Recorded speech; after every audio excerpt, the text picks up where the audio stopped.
mga lumang barya? May natanggap kasi kaming impormasyon na meron daw grupo ngayon ng mga coin buyer na nakaistasyon sa isang apartment sa Loyola, Quezon City. Nagsa ang mga tao dito galing iba't ibang probinsya. Yung iba kumukuha pa ng room for rent para maibenta nila sa malaking halaga ang dala nilang coins.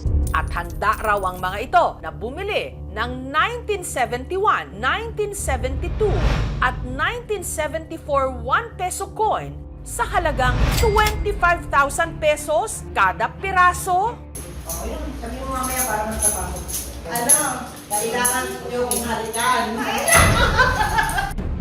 Oo, marami. May sako-sako talaga nakikita namin. Madami, may mga pangalan.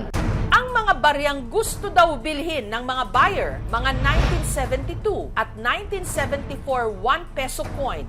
Ito ang mga baryang sa harap, naka-side view si Dr. Jose Rizal. Sa likod naman, makikita ang sagisag ng Republika ng Pilipinas. Pero ang pinakamailap daw sa coins na hinahanap nila, yung taong 1971. Si Rizal din ang nasa harap nito. Sa likod, makikita ang nakabuklat nitong nobela na No Limit Tangere. Sino ba naman ang hindi raw masisilaw sa 25,000 pesos na palitan kada lumang barya?